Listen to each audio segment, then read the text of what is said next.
Welcome to another episode of the Melee Madness podcast. Hey, I'm Melee James. And I'm Melee K or Charisma. There. I haven't figured out what Oh name's my better yet. Which one God. should I go with? We're seconds in. We're seconds in, and you're like, whatever. Every time I introduce myself, I'm just like, I don't know which one to go with. It's the Whatever. most casual podcast ever. You're just like, yeah, fuck it. Call me whatever you want. It's By fine. the time we get to I don't know, 100 episodes of this, we're probably still going to be like, what do we call her? I don't know. Yeah, nobody knows. You're gonna be mystery man. You're like the Riddler. You're like Jim. Exactly. You're Jim Carrey's Riddler here. You can't figure out your Exactly. name. You know the scene in the movie where he's like he's like the confuser, and then I'll be the robot pointing at the no, but yours is gonna be like I'm the. There's no good names I can come with. Yeah. None that are YouTube appropriate. But yeah, how's it Not on going? short notice. It's going good right now. I'm drinking 7-Up and lemonade. I don't know. I'm spoiling myself today. I thought you were gonna say alcohol just to deal with this. You're like Yeah, to cope. I need I get alcohol. drunk right beforehand just to cope with having to sit down and talk for 2 hours. Is it a me thing or what? No, just kidding. All right. So here it is, our next segment. We're doing the plays of the week. So, Kay, why don't you talk about what have you played in the past week or two? Have you played anything? So last time we talked about all this, I was like, oh, Final Fantasy's coming out. Street Fighter came out recently. I want to play all this stuff. When I heard about Final Fantasy, I was like, this is a day one. I have to get it. And then I just got busy and I didn't buy either. So last time we talked, I was like, oh yeah, I'm totally gonna play these games by the time, 2 weeks passes and we release the next episode. Didn't happen. But we're Um, all now old and tired and adults, and now it's like, oh, I could play a Final Fantasy, or I could go get groceries. See, I want to play Final Fantasy. I do. And it's just like I can't be bothered. I don't know why. I feel like you just end up in this scenario where you have so many games and you just kind of grab whatever is next to you. And that's what I'm doing right now. So, I'm still playing on the Switch. I'm still playing my Hotline Miami games. I mean, not much to report back because the difficulty's been kind of the same the past few levels I've played, but I've really grown to appreciate the soundtrack a lot. And I actually think I like the soundtrack of the second game more than the first, which I'm surprised by. Because, the first one has Hydrogen Moon, right? Which is, the famous Hotline Miami song. And so I made a YouTube short for us, and I was like, oh, yeah, this is the best song in Hotline Miami, whatever, right? And then I was going back through my gameplay of the second game because I'm recording a bunch of it too for our shorts. And I was like, damn, I actually like the second soundtrack way more. Like, they found a lot of good artists that go well together. So that's my one takeaway from Hotline Miami that I don't think I went too in depth with last time, is I'm really liking that. What else am I playing? Pac-Man 99. We went to the Still? arcade. I played Pac-Man on the big screen as Oh well. yeah. Why don't you So a lot of Pac-Man. talk about maybe becoming first in the arcade? Maybe. I'm very, very, very convinced that that arcade resets so that everybody has that moment of like, oh my god, look, I'm first! Because there's no fucking way. It makes no sense. Because yeah, But I we was had a on the moment top. where she was number one, and it was like, how is this fucking possible? I didn't think we did that good. And then Yeah, no, I don't think so. I was number one, and I was like, I'm doing even worse. How does this make sense? How does this make any sense? Yeah, so a lot of Pac-Man. I'm going through Star Fox again, so I'm playing the SNES version and I'm playing 64 side by side. Why I'm doing that, nobody knows. Maybe one day you'll find out. How many But times? I've also been doing that. If you could guess, what playthrough number is this in your whole life for Star Fox? How many times has it been? For every single Star Fox altogether, are you saying for the ones I'm playing? Like Like how many times I played SNES and how many times have you gone through Star Fox 64? What playthrough is this? Usually games I love, I will play them oh like 2 or 3 times. But Star Fox 64 you can beat in one sitting, and you've played it since you were small. yeah, I think I've played that game over 100 times easily, Jesus. comfortably in my lifetime because I'll visit it every year. So when did that come out? Like early 2000s or something? Yeah, Like that's late 90s, super early old. 2000s or something. Yeah, so I've definitely played that game over 100 times because That's some insane. of the routes are really short too, right? Like some of them you can blow through in a few hours. And so if I'm visiting it yearly, that's been like what, 20 years, we'll say conservatively. So if I've played it at least once every year for the past 20 years, that's 20 playthroughs, but I've done it way more than that in a year. So I'm gonna safely say You're insane. 100, 150 times. Yeah. But still not a pro, still learning stuff. That's the thing, That's right? That's what I crazy. love about that game. And actually, a while ago, we went to like a random like game store or something, and we picked up a bunch of like old strategy guides and stuff. And usually, I don't take those anymore. But they had a few that I really cared about. There was like some Sonic Adventure 2 like cover art and like Tales of Symphonia and stuff like that. So we bought a bunch, including like I think Donkey Kong 64 as well, because I was like super hyped to see that. And Star Fox's official guide was in that pile as well. And when I went through there, I didn't realize that they actually gave you like the metrics of like how to reach each ending. So I always just like by chance would end up in one route or the other, and I knew like some Oh, variables. really? It actually lays everything out for you, and they've got like different names for the different routes. So I still want to go through and actually like do that. I think that would be super cool. But that's something I learned only a few years ago. So it's one of those games where you just keep going. And this playthrough specifically, I'm doing it in like first person mode, which I don't usually do. Oh, okay, yeah. I've always loved that. I Yeah. remember loving as a kid all the cockpit views and everything. It felt so immersive. And now I'm Yeah. like, it's not as good. I can't do as good. It looks cool, but give me the third person because It's it I'm more spatially aware. yeah. I don't really like playing it this way if I'm going to be completely honest. Like it's way more challenging. You have no spatial awareness. Like where am I Mm, flying to? I can't tell if like my wing is broken or not. Like I take damage, but I'm like am I still even like balanced? It's hard to tell when you're speeding through as well. So like these are all things I've been playing this game for 20 years and I'm like, "Oh, this is the first time I'm really having this critique of this game because right. I've never done it this way before." Um so yeah, but for the SNES version, I haven't actually played through it many times. I think I've only beat it twice and I this will be my third or fourth playthrough. You still got to play through the canceled sequel, and I'd love to see you play that Yes. actually, because I've never played that. But I like the box art, the fake box art that they made for it when it went on the NES Mini. So Yeah. I'm very curious about that game. I'm wondering if it's buggy, how finished it is. I've not even touched it. Uh, I've seen some footage of it. I've purposely not looked too deeply into it because I don't want to spoil it for myself. It's one of the Mhm. few Star Fox things I have left that I've never really dug into. But it almost gives me a vibe of like the what was that VR headset for this for Nintendo? Do you The remember what it's virtual called? console? Yeah, the virtual. No, the one the Virtual Boy. I have it behind Oh me, yeah, literally. that's sorry, yeah, that. The Virtual Boy.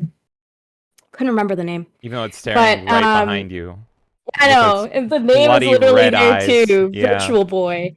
Um, but it kind of I saw some like frames of it where it's like very wired, like how the Virtual Boy games used to be with like Hmm. tennis and stuff like that. So, anyways, I'm curious to play it. That's definitely on my list. I think I would stream that one because I think a lot of people haven't played through it, and it's an actual like sequel. Like it's you pretty much are still playing with the crew and stuff like that. And I think it's more land based from what I remember hearing. But again, I've purposely not looked. I So, will even watch anyways, you play that. Even me, I will become your fan for that one. perfect. I need Yeah, a fan. there you go. What else? I've played Fire Emblem a million times as well, but I recently did a permadeath, my first um, Your crack solo at it. So, stream. yes, Yeah, exactly. that's right. That was right. So, but getting to play it on the Switch for the first time, it's kind of an incredible feeling because you notice like how much better the colors are on the Switch versus the previous consoles. Mhm. And to me, like every time there would be a character that was in like a white or black, like anything that was kind of shading into purples as well, I was like, this is a completely different character sprite I'm looking at. It's very confusing and jarring to me. So Hmm. that's what I've been up to. Okay, we can talk about what I've been playing. But if you're keeping up with the channel, everything I'm going to talk about, I've you've seen me. You've seen me talk about it at length. But let's talk about it here. All right, so I got 3 games to talk about real quick. First off, I want to talk about Batman Arkham Origins Blackgate. And so we started streaming this the other day, and I have to say I was pleasantly surprised. As you know, I'm in an eternal Batman mood. I'm always in a Batman or a Star Wars mood, even though they're both shit now. More so, Star Wars is shit. Um, but I've been playing a whole bunch of Batman games on stream, and I was like, do I just replay the games I've already played that everyone loves and knows, the Arkham trilogy?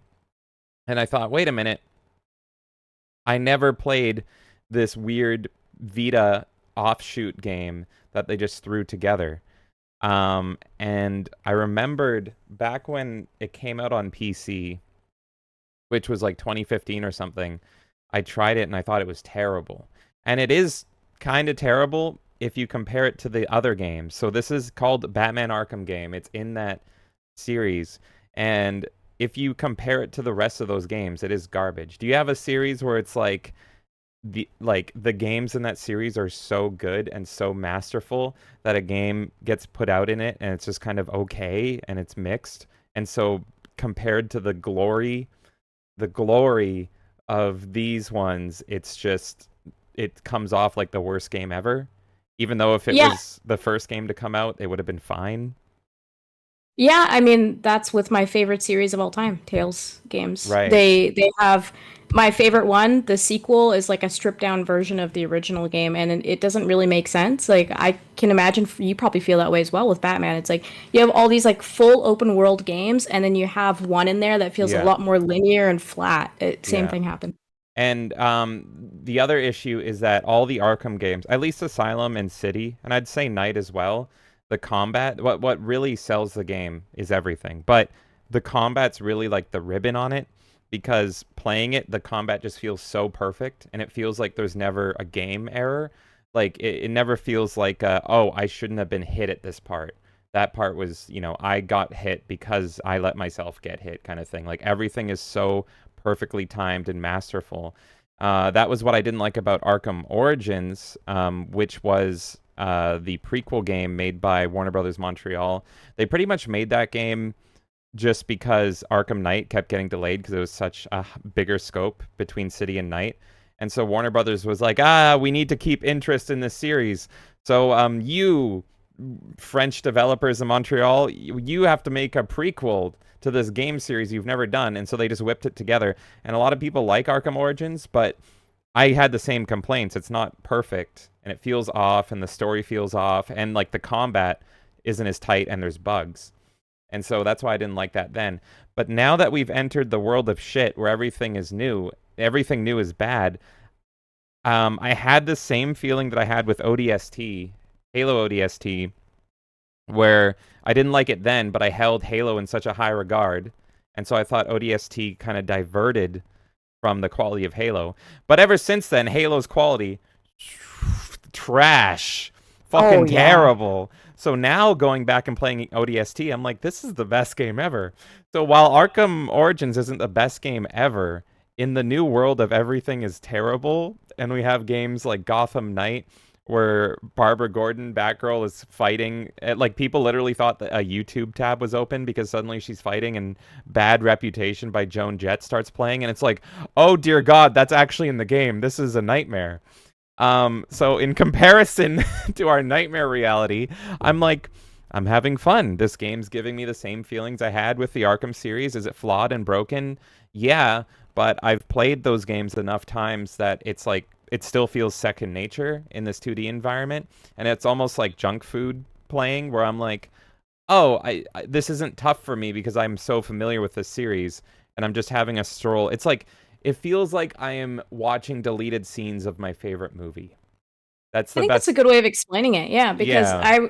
in my mind, I'm going like, okay, just as an example, again, taking Hales, I would have preferred if the sequel never came out, even though it added stuff to the story. Yeah, that's Just how I simply on the felt. basis of like the quality is so far away from the original game that like I can deal with the fact that you're not going to explore this universe anymore. You added stuff to it and that was cool, Hmm. but at the cost of the quality, like was it worth it for me? Not Yeah, really. yeah. So do you feel that way with this game as well, where you're like I could take it or leave it, but it's here, so Yeah, it's here, and then yeah, I just that analogy came to me, but it really feels like watching the deleted scenes of your favorite movie or something, and it's like all the editing isn't done, maybe all the effects aren't put in and everything, the sound is off and things are a little wonky, but here's a way to get more footage from your favorite thing.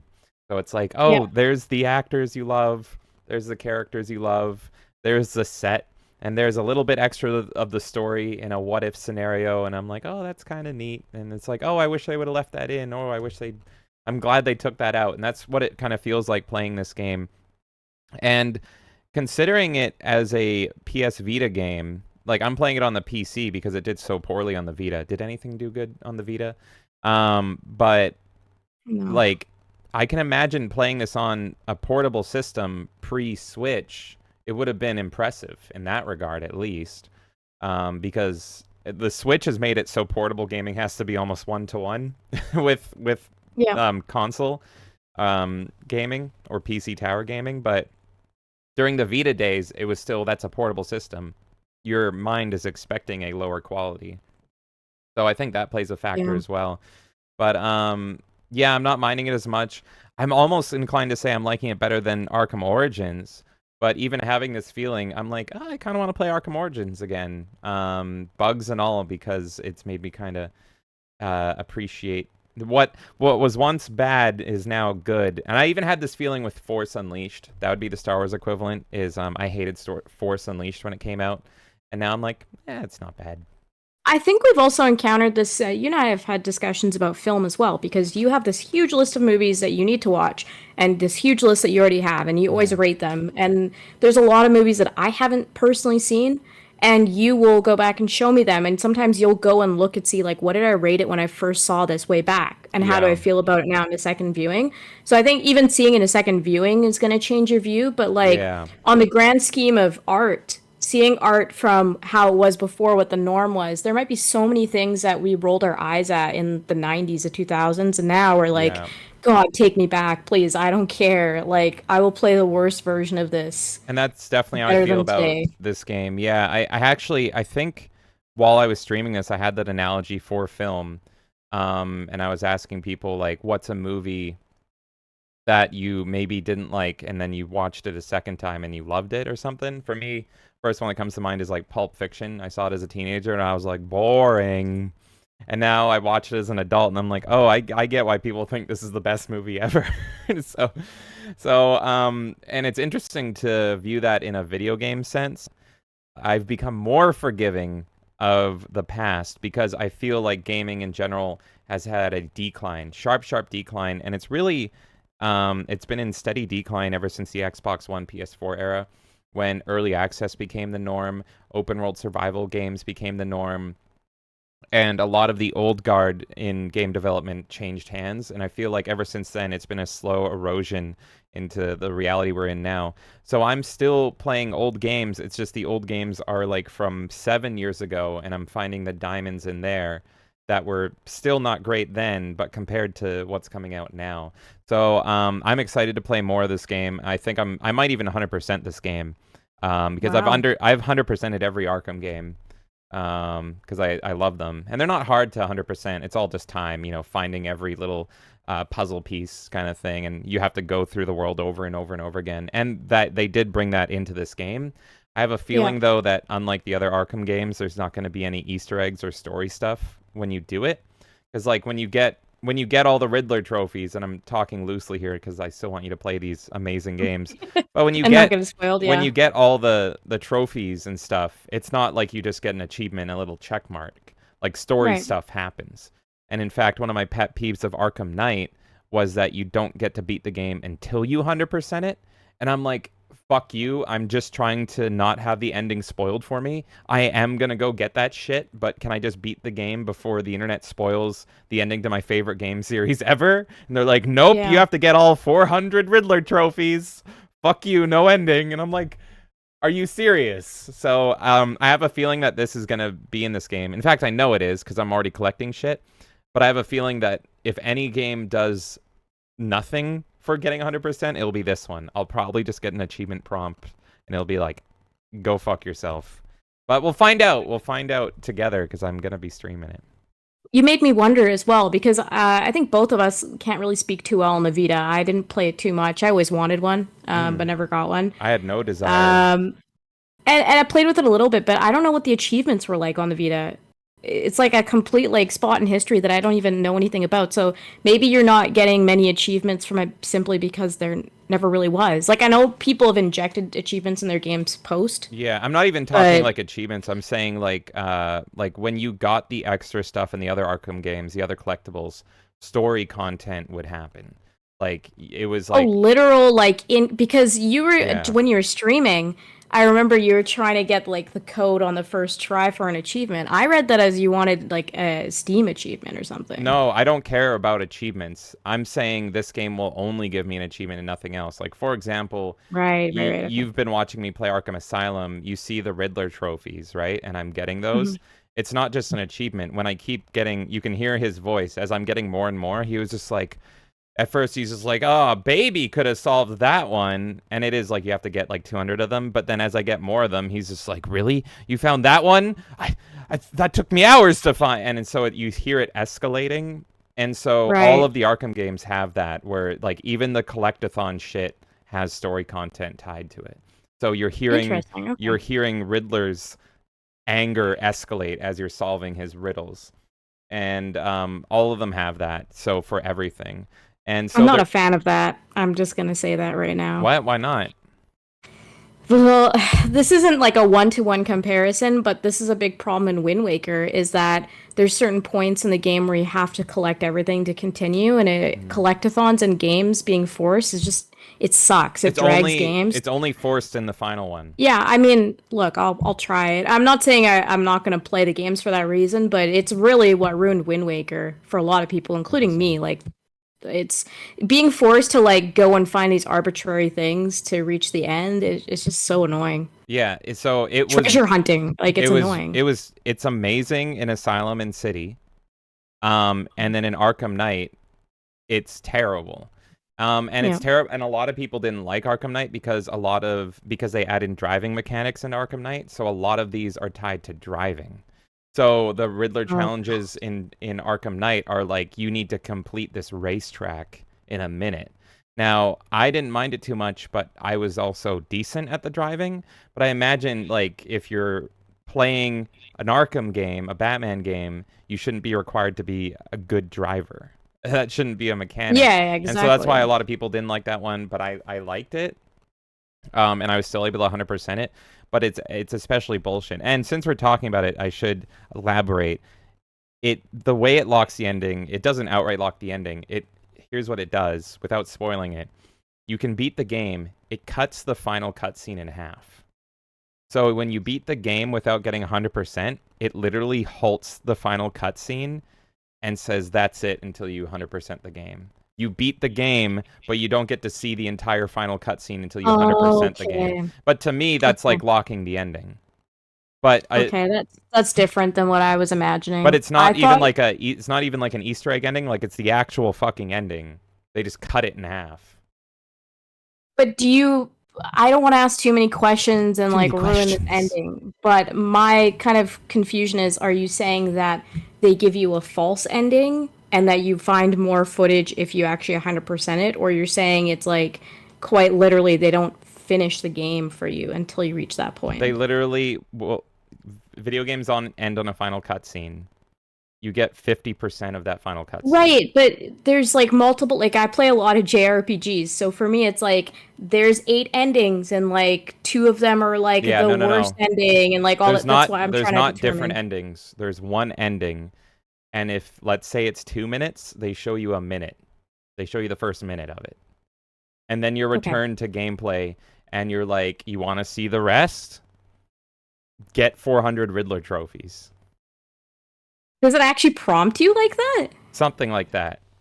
I can't. That's so stupid. That's so unimmersive if that's the Yeah, case. I literally, my jaw dropped when I saw that, and I've beaten these games several times before Arkham Knight, and I'm like, who made this design decision? That's a terrible design decision. I mean, I have to play through these now to see it and give an actual judgment, but Yeah, like I imagine like if they did that in heavy rain or something, I would have fucking thrown the controller at a yeah. wall. Like, You're oh, this literally isn't the returned proper back ending. Like, what? because in all the games, you're in all of the games, you're allowed to you beat the story and then you can continue and then do all the side missions and the collectathon Right. shit. And it's you're supposed to do that because you're getting more story content. But it's not the main story.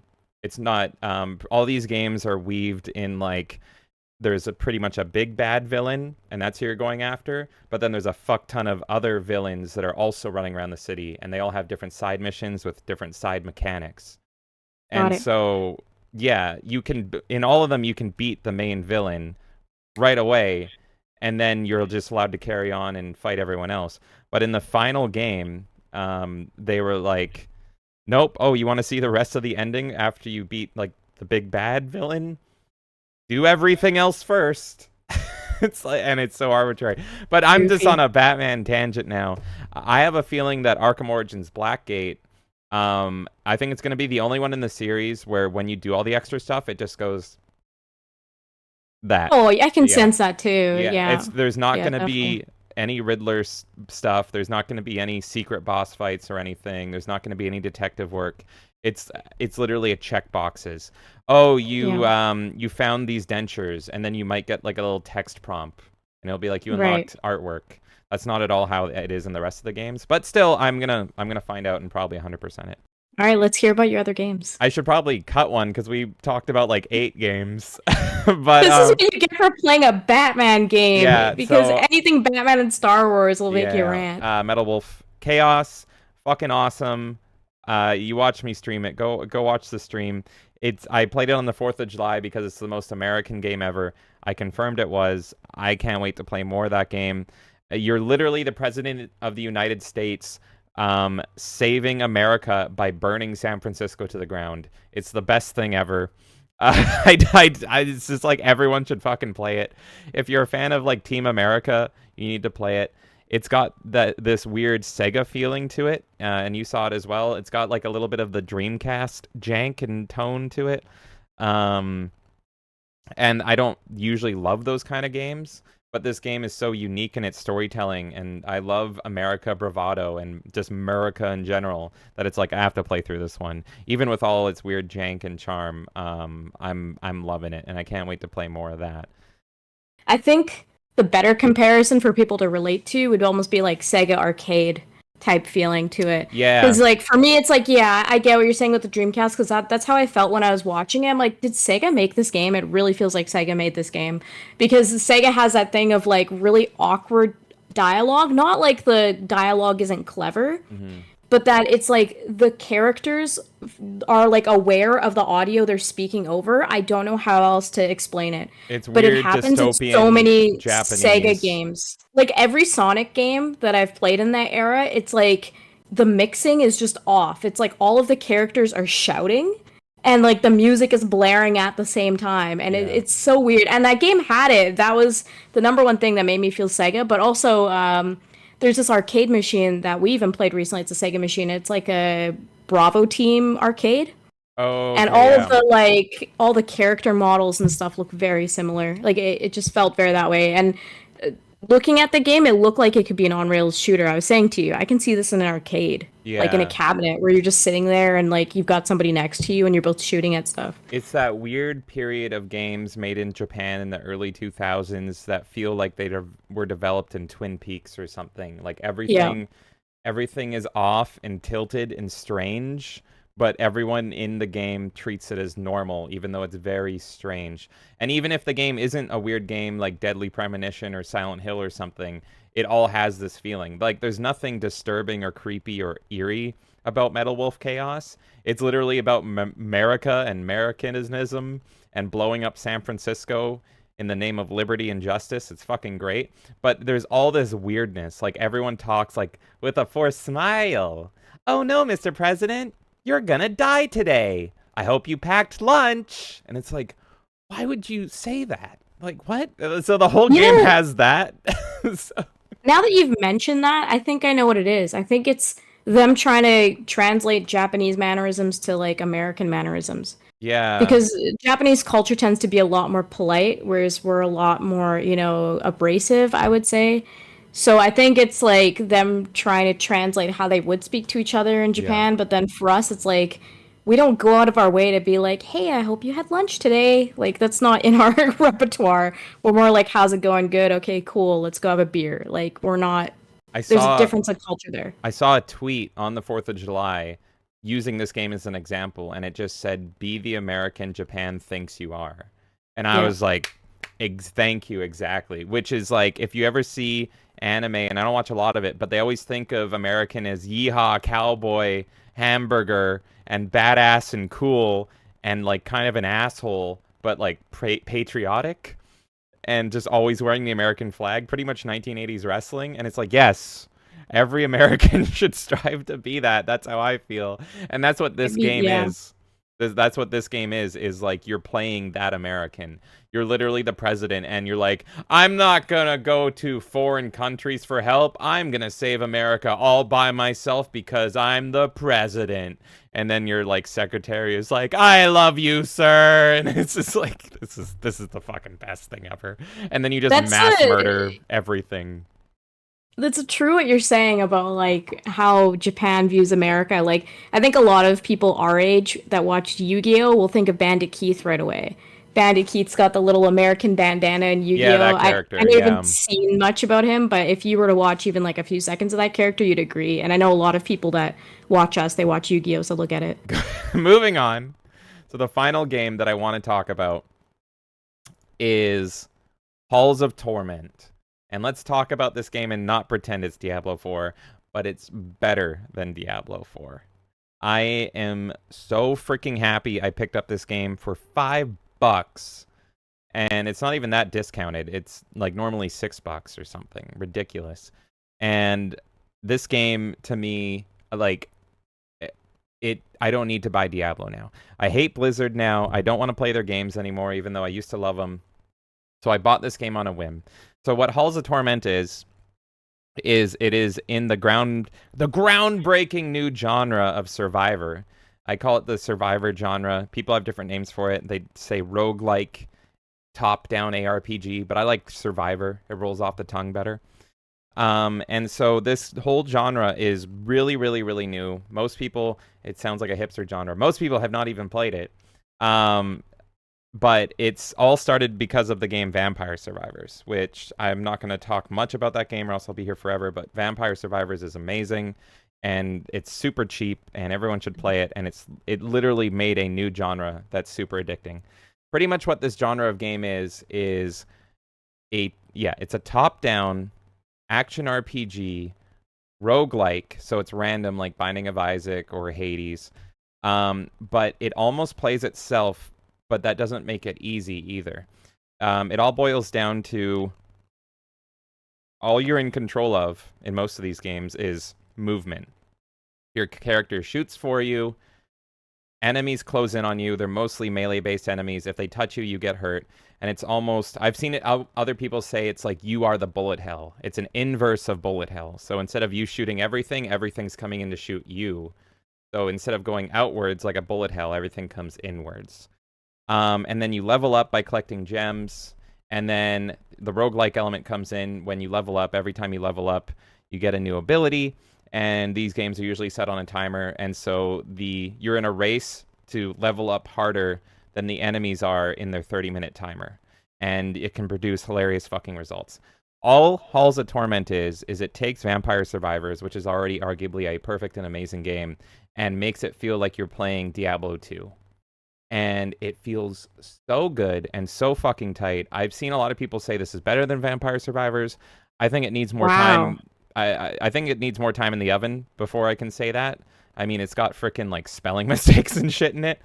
But Well, what's the argument to say that it's better than Vampire Survivors? Because I look at two games. I mean, I played Vampire Survivors, so maybe that's why I'm biased to it, but superior game in all senses, in my opinion.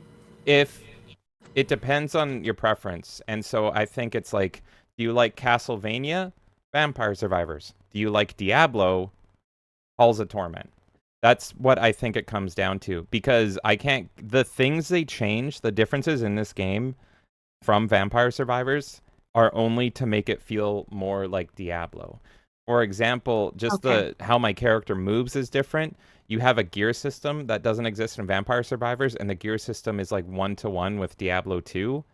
The class system is very much like Diablo 2. There's quests in it, which Vampire Survivors doesn't really have, and the quest system, like the way everything scrolls, it feels like you're playing like a game made by Blizzard, whereas Vampire Survivors does not. Vampire Survivors feels like you're playing a Konami game. It feels like you're playing Castlevania. Yeah, okay. So I think that's where it comes down to, is which theming, which wallpaper do you want in your room? Do you like Castlevania better, or do you like Diablo better? I love both. And the only reason I don't think this game is better than Vampire Survivors is because Vampire Survivors is like a perfect game and it's been out for years, whereas this is very, very, very new. This one just hit early access. So Right. in a year's time, maybe it will be. Maybe, when they get more classes and everything. But as it stands, this game's incredible, and I would urge everybody who I've had friends reach out to me being like, I hate Blizzard too, but man, I really want to play Diablo 4. What do I do? So you spend $5 instead of 100. And like if you And look you at play this and and you look at done. all the reviews on Steam, and all of them are like, go fuck yourself, Blizzard. I never have to play your games again. Get fucked. Yeah. Because like I mean, I've been a diehard Blizzard fan since I was like 4 years old. This feels like Blizzard gave you a certain feeling when you played their games, like their old games. This game has that feeling. Like I feel that same sense of wonder and darkness and fantasy. The only thing it's missing is the Blizzard polish, but that doesn't exist anymore either on Blizzard's side. So fuck it. So yeah, I am blown away, and I can't wait to play more of it. I hope they keep adding classes. I'm a little worried because I got like a Necro ring, and so whenever I play Diablo, I like playing either the Druid or the Necromancer. And the Necromancer, I just like spamming skeleton summons, but I got a ring to summon skeletons. And I'm like, oh, does that mean there's not a Necromancer in this? Um, so I guess we'll see. It would be tough to do, but I mean, they're in early access, and it's games like anything like Vampire Survivors, they can just throw shit at the wall and it'll probably stick. But I can totally see a Druid class being in there. Here's my fear with these kinds of games. I think Vampire Survivors works really, really well in how it is right now. They've added some stuff, and I think it goes well. We haven't touched the co-op yet. I'm not sure if that's even out yet. Um, Soon, but yeah. soon, but here's the thing. You almost got lightning in a bottle, right, with this? And now you're going to have a lot of different companies and stuff creating iterations of this. I think, like, the Halls of Torment game looks pretty great, too. It's a good spin on this kind of genre. We're going to get flooded in this market. I think you even said Deep Rock was doing their own version. Yep, Deep Is that Rock correct? Survivor. Yep. Yeah, so we're going to see a lot of these. They're going to start to get stale, but I think people, in order to keep their game fresh, they're going to keep adding features in order to make their version better than the other versions or more interesting. And I think you're going to end up bloating these kinds of games and making them so they're not fun anymore because the simplicity of Vampire Survivors is what keeps me roped in. Like, Yeah. that's why I keep playing that game because it's so simple and to the point. And I feel like they're not necessarily Vampire Survivors, but I think maybe other games in this genre, I can see them very easily just starting to add more and more and more And and then it more just to the game. becomes just an And then ARPG. you're just managing Yeah. everything again, minus like pressing the button, but it's Yeah. like the same. So that's what I worry about. I think we're gonna see it something we saw similar with the MOBA genre, where it takes off because of 1 to 2 games and it blows up, and then every developer under the sun thinks they can make their own MOBA and be successful, and it's gonna get bloated, and everyone's gonna be in different camps, and then all those are gonna shut down, and then it's gonna shrink back to the original 2 to 3. And so like MOBAs, you still got League of Legends, and you still got Dota 2. I don't even know what the third one, if there is one, would be. Smite, maybe? I don't know. But you see that, and then you got the Battle Royale genre as well, and that does the same thing. I've never liked that genre, though, but like it bloats, and then it shrinks down. So in the Survivor genre, as I'm calling it, Vampire Survivors is here to stay. What's going to be number 2 and 3? I don't think we've seen that yet. I think Halls of Torment is definitely a contender to be in that 2 or 3 category. I've already seen fails, for the record. I really like Ziggurat 2. I love that game. I feel like it deserves more players because it's not a lot of people play it. But they tried jumping into this and they made their own. I can't remember what it's called, Army of Ruin or something. They made their own with Ziggurat assets, their own fucking Survivor game, and no one cares. Nobody cares. People are like, it's not as good as Vampire Survivors. It's too slow. It's meh. And so that's already pretty much dead. Another one is Brotato, which is pretty much because they're all like, what if we combine Vampire Survivors with this? So Halls of Torment is Vampire Survivors with Diablo. So Brotato, which I haven't gotten into, is what if we combine Vampire Survivors with Binding of Isaac? And so it's Binding of Isaac, and it's not even made by Edmund McMillan, but it's literally the Binding of Isaac look and aesthetic and feeling in this genre. And that's what everyone's doing. I'm interested to see what the first licensed game will be in this genre. Because I'm excited for Deep Rock. I'm liking this because it's Diablo. When am I going to get Star Wars Survivors? When I can play Luke and stormtroopers are rushing in? When are we going to get Batman Survivor and there's the Joker's thugs are rushing in and I'm throwing batarangs? Is James Gunn there again? Is James Gunn being like, write that down? This stupid idiot is giving us so many ideas. Write that down. Anyone remember that? And then sue him to the ground afterwards. Remember just for that the hell stream? Of it. Yeah. So when's Nintendo gonna do Mario Survivor? Kirby Survivor. You can literally skin this in any genre. So I'm excited. I think Kirby Survivor would be very successful. Yeah, and Kirby is the Nintendo genre where they will try, or the Kirby. It's a Nintendo IP where they'll try new genres, like Dream Buffet. They were like Battle Royale Kirby, and so Nintendo's not always good with it, but Kirby is their kind of testing grounds where they're like, hey, new genre, Kirby can do it. And so I notice it with Kirby and I notice it with Pokemon a lot too. Yeah. So that's pretty much that's my thoughts. Halls of Torment is fucking awesome. If you love Diablo or if you hate Blizzard but used to love Diablo, I cannot recommend enough that you give this game a go. It's super freaking cheap. And I don't usually recommend early access games, but I got into this one because Vampire Survivor was so early access and good that I knew they were going to mimic it. And so just like Vampire Survivor, it's got a good base core, and all they're going to be doing is new levels, new characters, new modes. And so the game's already there that you can have fun with for $5. And then you can just be along with the development as they're like, here's more. That's exactly what Vampire Survivors did. That's exactly what Halls of Torment is doing. Now it's time for what the fuck is going on in gaming. Are you ready? You ready to hear the news?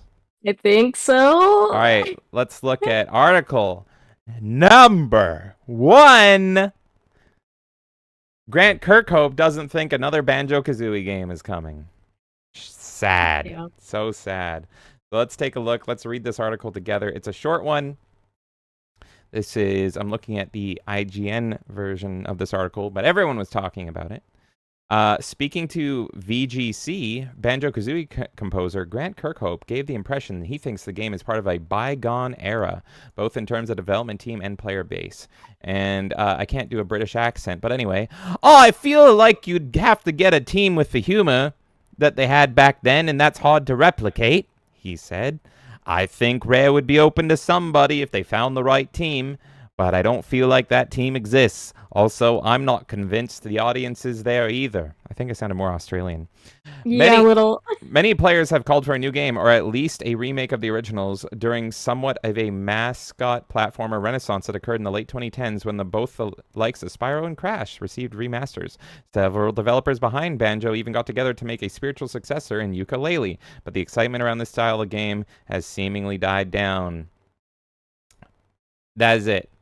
So what do you think of that? Banjo is dead and gone forever, according to composer Grant Kirkhope, that made all the boom boom boom boom boom boom. He did all that. I don't fully agree with him.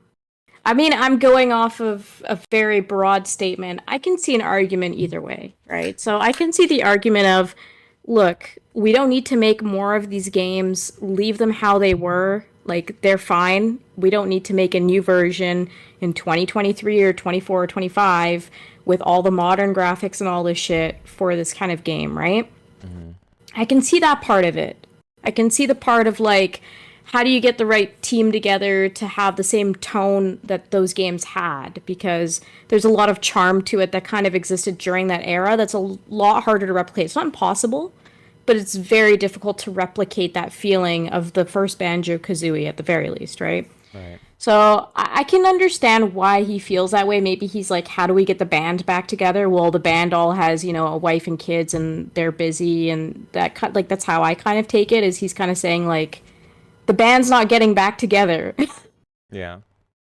Are you smiling at me? My kids. We Um, can't have another banjo because of my kids. it's 5:40. Oh no. Um, on the other hand, we're in the year that there's a Mario movie in theaters. Mario Wonder is coming out at the end of the year. Sonic Superstars. We have things coming up that are bringing a resurgence in these mascots. And I think as the Mario thing starts to roll out more and more, we're having another Sonic movie as well. We are in a situation where a few years from now, those other mascots can still kind of take their place. They might not be the main one, like Mario or Sonic. Hmm. And I say Sonic because I love Sonic, but Mario is leaps and bounds ahead in terms of cultural relevance now. I do think there's an opportunity for Banjo to come back. It just has to come back in the right way. It has to follow the same formula that Wonder and Superstar is trying to do. So, my opinion is it's not time for my kids that killed Banjo. You know what killed Banjo? Fucking Nuts and bolts. Xbox. Xbox killed Banjo. And it's not specifically nuts and bolts. That didn't even kill it. It's the fact that Xbox owns the rights to Banjo through Rare, and they don't Right. know how to, they have never known how to handle Rare or Rare IPs. And it's just gotten worse and worse over time, and now Xbox is the most mismanaged it's been ever. So I agree with him that Banjo is dead and gone forever, but it's as long as it's owned by Xbox. If Xbox tomorrow sold the rights of Banjo-Kazooie over to Nintendo, you would see a new Banjo game that rivals Odyssey in 2 years' time, in my opinion. Xbox is just sitting on a dead IP that everyone loves, and it's a mascot platformer. Nintendo could take Banjo and make it their collectathon game. Make it a Okay, new, but who took care of the newest Monkey Island? the latest Monkey Island. Yeah. It's got nothing to do with Rare. No, I know, but like they're doing this whole thing with Sea of Thieves and stuff now. So like, isn't it possible that you could still have a resurgence on the Xbox? Like the fact that they're doing a Monkey Island Easter egg It, means that they understand IPs to some degree.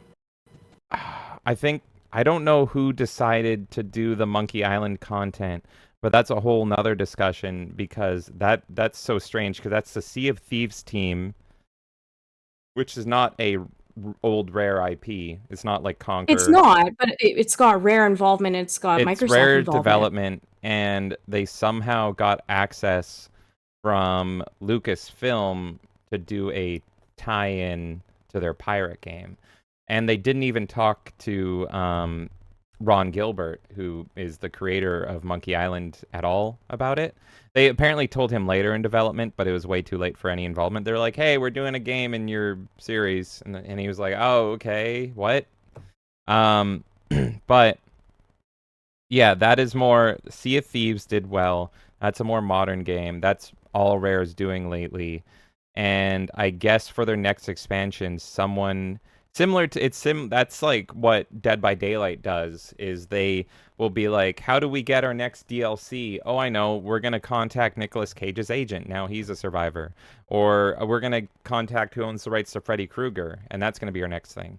So Rare and Microsoft, one or maybe one or the other, contacted Lucasfilm to say, "Hey, how much to rent the license for Monkey Island? Can we use it? Okay, great. Here's $5 million. It can be our next expansion." That's kind of Now, what obviously, like developing a game versus just taking an asset from a game and popping it into a modern game is is a completely different. pre-existing game. But to Yeah. me, it's the conversation exists regardless because we're kind of speaking on like they don't have the capability of even brainstorming this idea to begin with. But it sounds like in some way, shape, or form, these companies are at least somewhat aware of IPs out there. They're somewhat aware of what people would like. I don't So think I don't think it's completely off the table, like in that way. I don't see Microsoft doing a mascot themed platformer or collectathon that requires the type of charm and touch that Nintendo can do. Um, Yeah, I agree with you on that. I I think so think too. there's something not clicking at Xbox that there's a market for that. Um, Sony as well, but to a lesser extent. Like the PS5 had that new Ratchet and Clank game, and I think that did well. I never played a Ratchet and Clank, but that's Sony's modern equivalent of a platformer. There hasn't been a good Crash or Spyro, barring remakes, in a long time. But I haven't played the newest Crash. We own it, Crash 4. And I'd be okay, yeah, curious to see like if that's that's right, at yeah. all similar. But otherwise, yeah, I would agree with you. But Banjo is solely owned by Xbox. There's no way they even when Banjo went over to Smash, they made it clear that that was just like a hey, that this is a guest appearance and he belongs here kind of thing. It would they would need to fully sell the rights to the character over to Nintendo, in my opinion, before we ever see a new Banjo game. And even if we do see a new Banjo game under Xbox, I don't think it's something you want to see. I don't think they have the knowledge or know-how to make it proper. I said this similar with Conker, is they own Conker as well. I don't want a new Conker game, not unless Chris Seaver's in charge, and he wouldn't be. Microsoft would put a new team on a new Conker game, and I would say a new Conker game is more likely than a new Banjo game. I But think I can agree with that. Yeah. but even though a new Banjo game I think would do better, and the problem with a new Conker game is it would not be as offensive or vulgar as it should be. So it's a lose-lose situation. Ultimately, I don't trust Xbox to own these IPs and these characters that I care about. Um, I would only really trust Nintendo to handle them at this Well, point. here's something else we spoke on as well, right? Microsoft has recently mentioned that they're aware that they're losing in the console wars. And Yeah. remember, we were critical of that not too long ago. And so do they have this realization? And I'm not saying Banjo Kazooie is the savior of Microsoft by any means for Xbox, but maybe they see this trend of mascots taking off more with, like I mentioned earlier, Mario being in the spotlight, Sonic now kind of having this rival where they're both releasing in the same week this year. Do they go, we need to put our hat in the ring, even if it's not for this specific like year, but we need to start having a mascot too? Because yeah, like you said, I don't think that Xbox has a mascot character anymore. With Nintendo, we could name a bunch, right? With all platforms, we can name a bunch because now there's not really exclusives. But Microsoft doesn't have their one that you're like, oh, this character. So, I do you think see a reality where Microsoft goes, maybe we should try to follow the Nintendo model a little bit more with our games? what I think is more likely for the future of Banjo, if it stays under Xbox, is Xbox could do this. They could say, we need more bloat for Game Pass. They're going to lean harder into Game Pass. I don't think they're willing to put in the risk, and they think it's a risk to do a Banjo 3E. I don't think they would do that. What they could do, and I still think it's a long shot, is a remaster in the vein of Crash and Spyro for Banjo 1 and 2E. Yeah. And they could do that, and it would probably be half-assed and poor. But then on top of that, because the Mario movie did so well, I could see them approaching a competitor to who did the Mario movie? The Despicable Me, Illumination. Imagination or Illumination, yeah. Illumination. So I could see them going to a different company, not Illumination, and saying, we want some of that Mario movie pie. Here's a mascot. Make this movie. And so I honestly think a Banjo-Kazooie movie would be more likely than a new Banjo-Kazooie game. And I think that might even be Okay. more likely than a remake. But that would be a gamble. Yeah, That's my guess. that makes sense. Mm-hmm. I mean, overall, the point I agree on is it probably won't happen, but what I disagree with is that it shouldn't happen. Like I think or in the context of him saying it like as in it won't happen, like there's not a desire to. I feel Yeah. like it can be the right time for it. You just have to wait a few years while like all the Mario shit takes over from the cape shit, all the Right. superhero shit, right? Yeah. And once that becomes the norm, every mascot under the sun, I bet you, because I know with Bubsy, the license is weird now because the original creator is now gone as well. I Yeah. bet you someone's going to pick up Bubsy in the same way people are picking up like Winnie the Pooh and all these licenses they can find now, right? Yeah, maybe. Yeah, I think the next 10 Oh. years is going to be interesting for film in Hollywood, and I think you're going to see a lot more video game films. And I think Banjo is a contender. But yeah, I don't think Microsoft's going to make a new Banjo game. I think they're going to hoard the dead IP. It's more likely to be in a movie. I'm okay with it too, though, you know? I think people try so hard to constantly do remakes and remasters and whatever else, spiritual successors, all this shit. Create new stuff, create new characters. We don't always need to see the same things revived over and over again. You don't need to have 10 iterations of the same IP. It works for some IPs because they've already put themselves in that situation, but you don't need it for everything. You can have a tight knit story and call it a day. I will say to all you Banjo fans out there that are sad, I want Banjo 3 more than anything. I love Banjo. They're a contender for my favorite mascot characters, Banjo and Kazooie. You want more, if you want Banjo 3, go play Mario Odyssey. It's literally Banjo Kazooie, and it's fucking amazing. If someone could mod Mario Odyssey and just palette swap, character swap to put in Banjo Kazooie, hell, Nintendo put a Banjo DLC in the game. It's amazing. Next article. Okay, I have not read this yet, so I have to read this with you. So my opinion is squeaky clean, fresh as well. But the Pokemon Company explains how the heck, thanks IGN for not swearing, how the fuck Pokemon Sleep actually works. So let's see. The Pokemon Company has finally explained how its upcoming sleep tracking game, Pokemon Sleep, will actually work. Outlined in a gameplay video, the long-awaited smartphone app will let players add Pokemon to their sleep-style decks by sleeping. Players must place their smartphones or Pokemon Go Plus next to their pillow overnight, and the app will track the quality and style of their sleep. Snorlax will be players' main companion in the app, obviously, but sleeping in different styles, dozing, snoozing, or slumbering, will bring in additional Pokemon who sleep in the same way. Oh dear God, I can only imagine Ditto. Imagine waking up and Ditto's just like, so you sleep like me. Pokemon also have several different styles of sleep and therefore have multiple forms to add to the sleep style decks. Having a better quality sleep, like sleeping for longer. Now I'm imagining putting Pokemon Sleep on next to a corpse. Will get players points to increase Snorlax's drowsy power, letting it draw in more Pokemon. Like imagine like you're you need to speed run, so you just put it next to a dead body, and then it's like, wow, you're a really good sleeper. Sleeping for 8.5 hours will give Snorlax. You know what? I have to interrupt you. I was trying to let you read this and I let your like little comments go, but you mentioned the corpse thing, and you know how like in Pokemon Go, if you're in a car, it notices you're in a car. So then, Excuse me, you're dead. Yeah, exactly. Excuse me, I think you're dead. You've And been it's like sleeping for too long. it's a Like, what the fuck? What's it called? What's the Cubone or whatever? What's the Pokemon that wears his mother's skeleton? Yeah, Cubone. And it's just like poking you with with its bone, and it's like, I think you're dead. You dead? You haven't gotten up in 36 hours.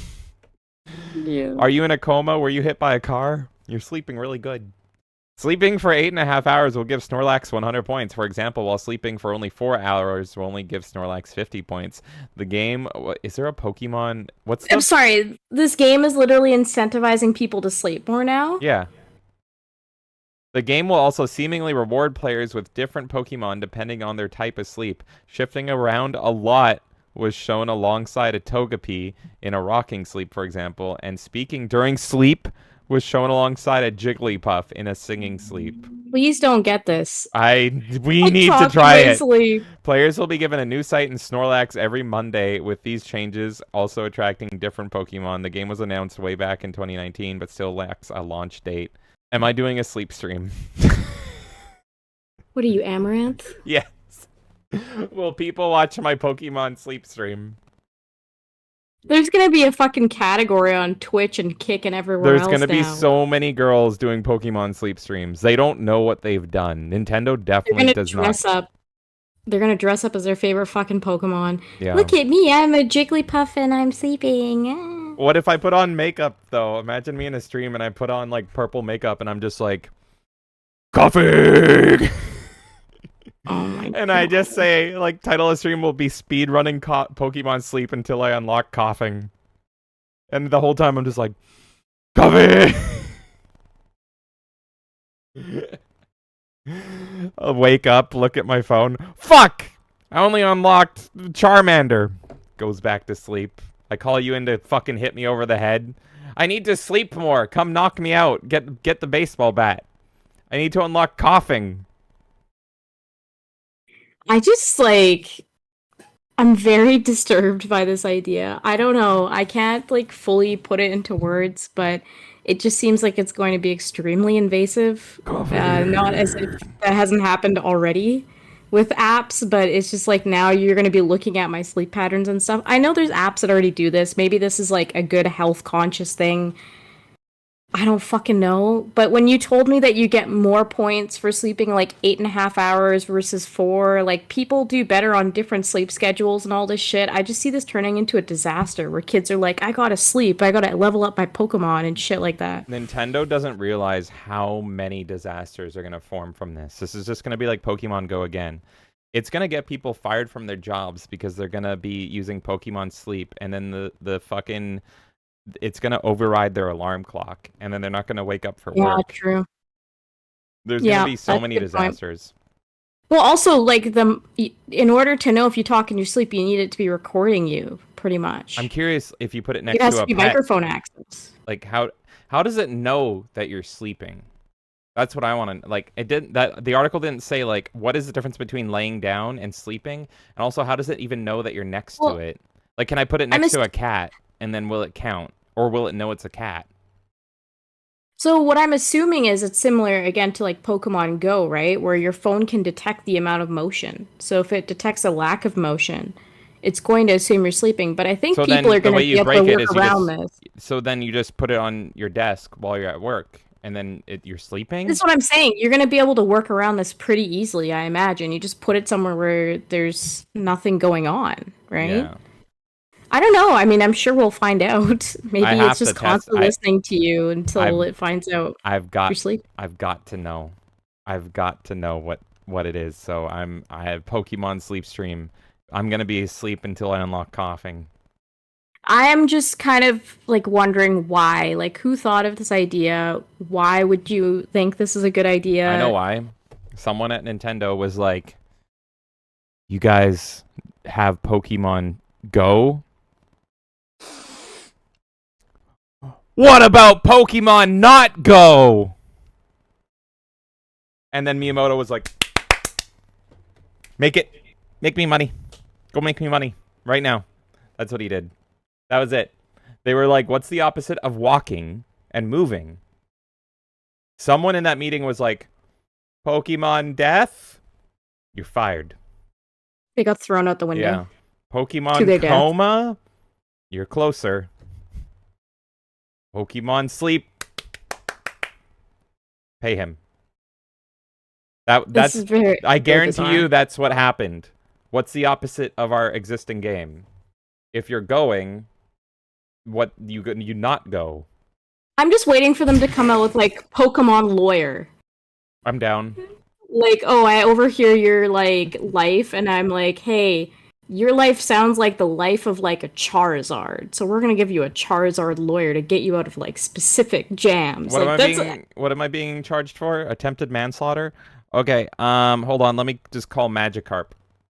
let me get my level 99 Magikarp to Okay, flop on the stand. I say not guilty. On what grounds? Magikarp.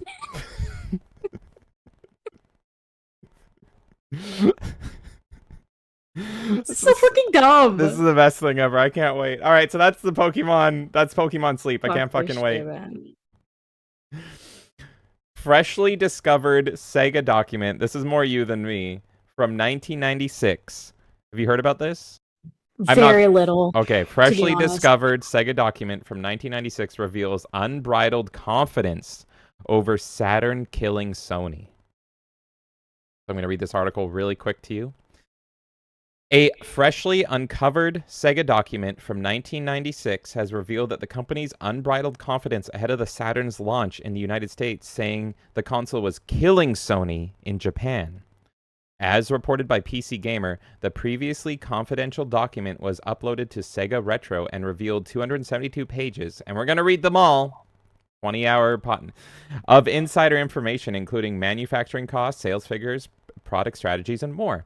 An email from Sega America's former CEO, Tom Kalinske, had particularly bold claims about the Sega Saturn success. Highlighted in a tweet from Mega Drive Shock, the email was sent on March 28, 1996, 2 months before the Saturn infamously surprise launched in the US. It is one thing to hear or read about how well we are doing in Japan versus Sony. It is another to personally witness it, Kalinske said. We are killing Sony in every store. Saturn hardware is sold out, and there are stacks of PlayStation. The retailers commented they can't compare the true sales rate because Saturn sells out before they can measure accurately. He closed by saying, I wish I could get all our staff, salespeople, retailers, analysts, media, etc. to see and to understand what's happening in Japan. They would then understand why we will win here in the US eventually. How do we show that at E3? Sega attempted to show it at E3 by announcing the Saturn wouldn't launch in September as planned, but would it be available immediately, which came as a surprise to fans, retailers, and developers. While it wasn't a commercial success, the Saturn is still remembered fondly for games like Panzer Dragoon Saga, Virtua Fighter 2, Gunstar and Heroes, Nights into Dreams, and more. You have any opinions on that? I mean, the question I have right away, because the claim is that the Sega Saturn did way better than Sony in Japan, which I can see that for sure. Like, Sega is like a huge thing for Japan. They fucking love it over there. In the 90s. Yeah, yeah. I mean, now it's a different story. They still love Sega, but I think Sony is just kind of taken over with the whole Dreamcast thing and everything too. Like, Sony just slowly crept up and became like the darling of Japan. I guess, when you're comparing sales, what was the manufacture rate of both systems, right? Like, we always talk about, like, oh, the Dreamcast, like, if they had certain chips and all this stuff, it would have succeeded, all this kind of stuff. So then I wonder, like, if the Sega Saturn is always flying off the shelves and Sony isn't, is it actually because that's happening? Is it because Sony had way more supply, so it looked like Sega was flying off the shelves more? That's my question with it. Again, I'm not surprised to hear it. But like, what do I do with that information besides go, oh yeah, that's cute, because you don't have a run in the race anymore.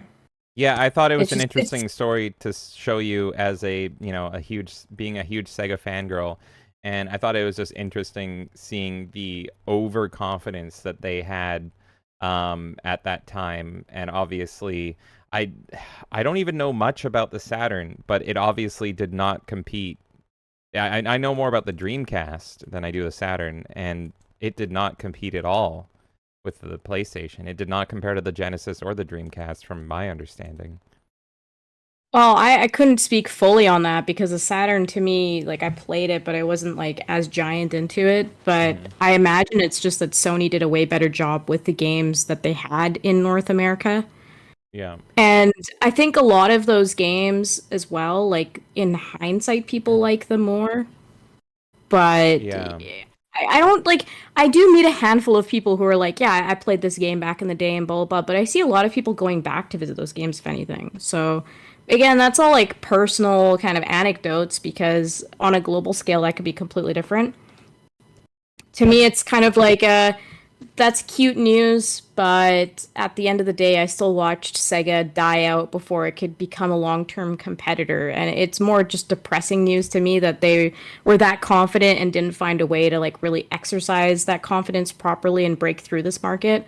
But I would want to know more. Like, I'm kind of curious to dive into those articles and see if I can pick out, not obviously not now, but 272 pages, yeah. yeah, but just like I want to go through and read some of that and see like more details around like what was their launch plan in North America? Like how did that all, you know what I mean? Yeah. Like where did it actually break? Because this what we're seeing is just like a snapshot of like one feeling in time. You look at any business, they go through so many ebbs and flows. You could be at the top of the world at one point and then completely crash and be bankrupt and be like Yeah. kind of talking about it in hindsight later. So where were you in reality in that moment? Like how were you doing in that moment? Like I would love to know by the date. What Yeah. was the market like for you? What changed? What And did you advertise as the games for North America? yeah, and I'm pretty blind to this. Like I'm looking it up right now, and obviously I know the Genesis, but like, am I reading this right? The Sega Saturn came out in '95, and then the Dreamcast came out in '99, and so there was like a Mhm. super small window for the Saturn to try to do anything. Yeah. And like, yeah, it's following the Genesis and it's before the Dreamcast, so it's kind of like the ugly middle stepchild lodged between the two systems that people love. Well, that's the Because thing. You're talking to me and saying like Sega's my darling. Yeah, guess what? Genesis, Dreamcast. yeah, so where's the Saturn in that? Like in the middle, like I wasn't huge on the Saturn, and it's not that I didn't want to play the Saturn. It's just like that age that I was at. I got my Genesis Hmm. around like maybe 93, 94, because I was born in 92, so Yeah. around 93, 94, I'll say. And then I got my Dreamcast pretty much. Well, I didn't actually own a Dreamcast right away. I went to my cousin's place to play his Dreamcast a lot, and he got it around launch, or around like the time where it was like more available. And I only got my own like later on in life. So it's always been like one of my favorite systems. I always loved it because I spent a lot of time with the system, but I didn't actually own it myself until later on. So at this era, I was a PS1 kid, you were an N64 kid. Yeah. Most kids I knew were one or the other. Can you think, did you know anyone that owned a Saturn? I can't think No. of any. I can't think of a single kid that I knew or ever said a single thing about the Saturn. It was all No. PS1 or N64. That was it. I think that there must have been like a really poor marketing strategy at that time, Hmm. but I think we're too young to even understand what that would be. But Yeah. even like look, because you and I tend to dabble into like commercials a lot and stuff too from back to our childhood. I don't remember seeing really Sega No Saturn Saturn commercials. commercials. In Like we fact, can when I, find stuff easily on every other system. yep, yep. So that's interesting. And if you end up looking up more into this 272 document, I'd be curious to hear more from you and more of your insight as a Sega fan as we look into I'll it. dig into it, but my gut tells me that like they looked at the market in Japan, they saw their performance there, and they went, "Oh, if people love it here, they'll love it everywhere." Not Yeah, realizing how different the market is, and like I think that's why the original Xbox did such a good job as well, because it kind of like slapped you in the face and was like, "This is the American fucking console. Look at right. this shit." And so that did really well here, but I don't think Xbox has ever done well in Japan, from No, and my knowledge. there's a lot of So factors to that. Like there's the factor of the fact that X is like a bad omen or whatever in Japan. yeah, yeah, And so yeah. they hear Xbox and it's pretty much like, "Here, do you want the death box? It'll kill ya." And it's like, "Why would I want that?" No, So, exactly. So I think it's just really at that time there wasn't as much global understanding. And if you think about it too, like now with the internet, it's so much easier to do market research. yeah, So I can go and be like, okay, this stuff performs well here. Like you even see that with YouTube metrics, everything. Everything mhm, you can get metrics on nowadays, global scale, very easily. Back then, what kind of intel are you using to make those determinations if you should move something overseas? yeah. I don't think they had the tools the same way we do now to really make good marketing decisions for other countries the way that we do It's now. so interesting seeing this as like a, looking back in the past, and he was so sure. It was like such a sure gamble that this is going to be the console that wins, right? This Yeah, is going to be the banger console, and I think that's so interesting. And I can I'm think just of depressed. I can think of times like that. Like I loved the Wii U, and I was like, the Wii U is freaking amazing. And then I'm like, why am I the only one that owns one? This is fucking awesome. And so the owner of Sega kind of, at least in America, had the same feeling for the Saturn. He was like, this console's fucking great. Everyone's gonna love this. Nobody cared. And Well, so, this is the thing with the Wii U as well. Like you and I both love the Wii U. I've seen some people that love it, but everyone loves the Switch. yeah, And you wouldn't have the Switch without everything that the Wii U did. Even a lot of the games have been ported over to the Switch. So it's mhm, like, sometimes things just you have to have like right time, right context, right way of marketing, or else you're kind of screwed. And yeah, so I don't think Sega, and I mean, at the beginning of the show, we're talking about how you're playing Metal Wolf Chaos and it has a Sega feel to it. And what is the Sega feel? It's like, why are you talking to me like that? It doesn't make sense. mm, You know what I mean? So to me, it's like they think one thing for themselves, and translating over here is a totally different story. yeah, So I'm just sad because, obviously I've spoken on how much I love the Dreamcast. I wish that that succeeded. That got crushed by Sony. yeah. You know, it's one of those things. The way she goes. Are you ready for Anything Goes? And here's our segment where we talk about, well, anything really. Anything, pretty much, Anything. yeah. Okay, so Kay doesn't know what we're talking about today because she likes it that way. She likes the random chaos. But what we're talking about today is it's summer, right? So we're talking about Is summer. it? Yeah, I think so. It's hot. It's hot out there. It's hot It's and hot, sweaty. yeah. We're talking about summer gaming memories. What are some beloved gaming memories in the summer where you shut yourself in while everyone else was going outside to play? So it can be anything. So pretty much, in the summer as a kid, but we're all gamers here. That's the whole point. Everyone's outside playing baseball, licking ice cream, playing hopscotch or whatever kids did. But we were the wrong type of kid. So I'm sure you have memories. I can go first if you need time to think about it, but I'm sure there's memories you have where it's like it's hot outside and it's a nice sunny day, but you're locked indoors as a kid because of a video game. And I wonder if there's any unique summer memories for you in gaming. I think the biggest one, and I feel like I talk about this game too fucking much, is Tales of Symphonia. I got that during a summer. This is your one game. This is the one game you But talk about. here's the thing. You say summer memories. I used to have a group of people that I would hang out with. And normally I'd be actually going out with them during like summer. I wouldn't necessarily be staying at home playing games. There's some summers I did, and I'll talk about them.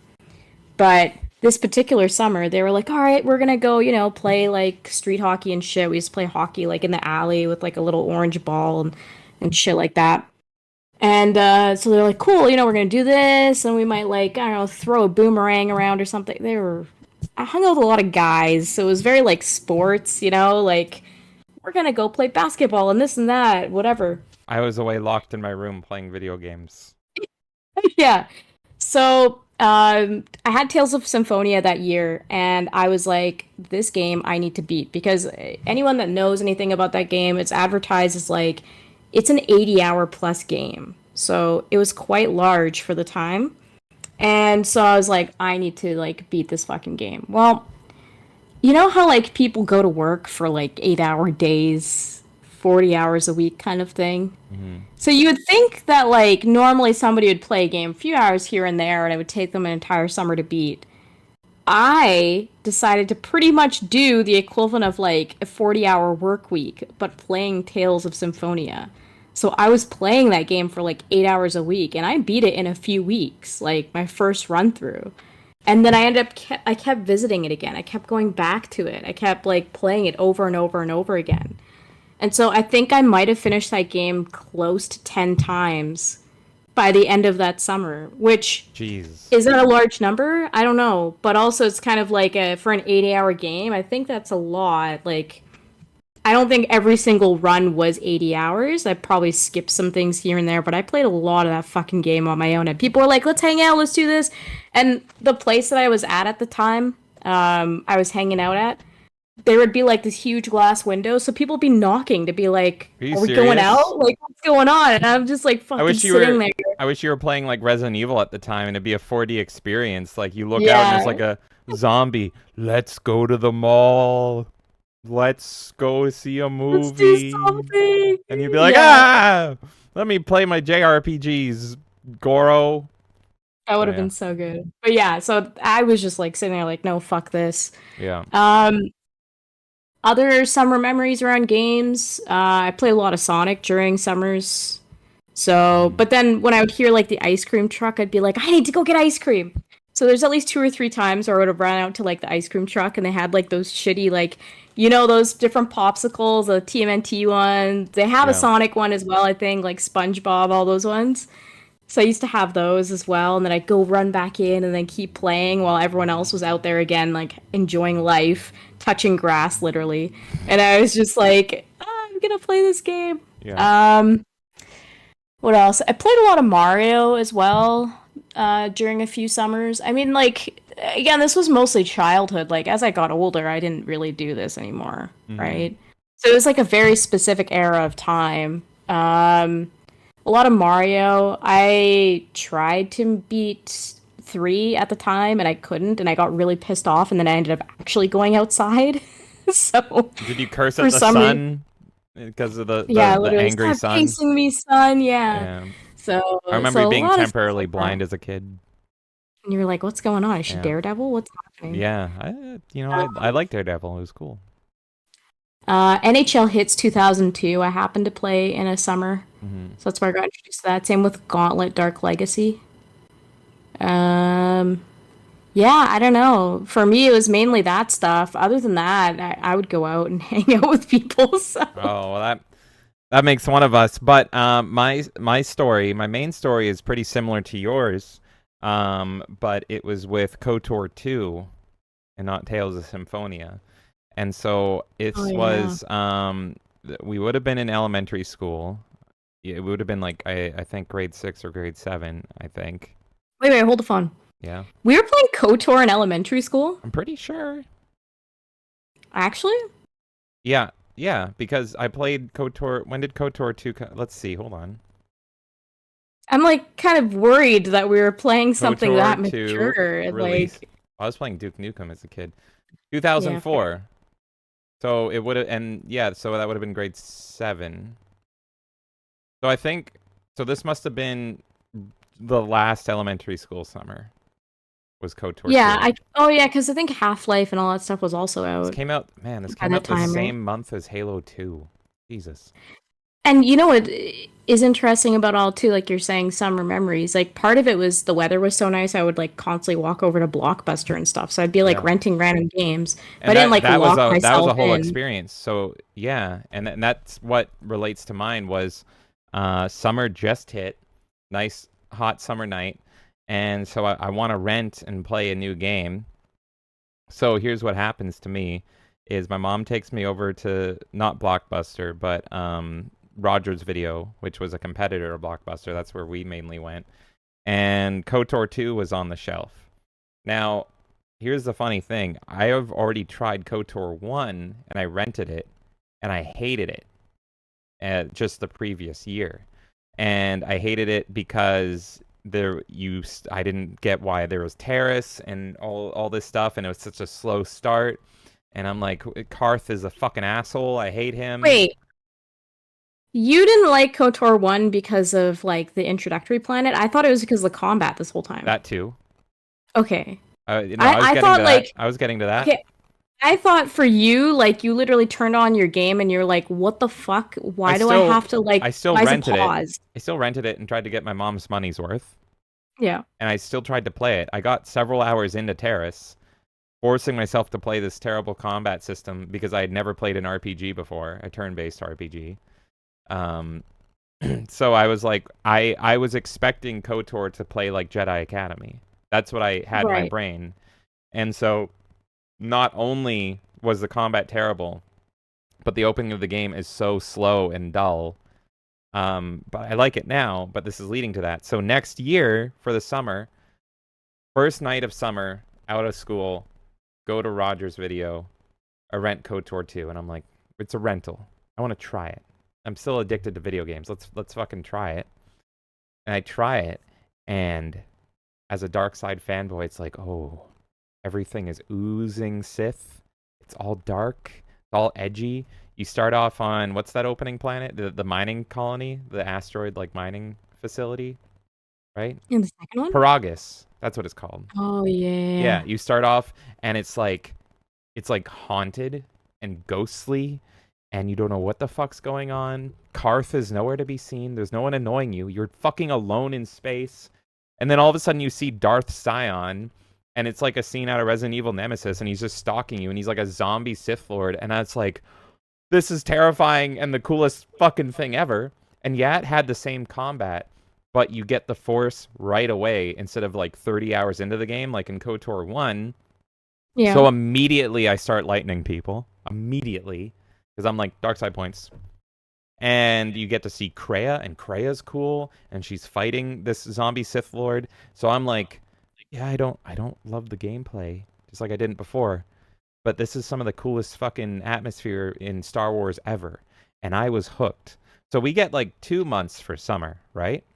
Yeah. Literally, my rental was up. I go return it to Rogers.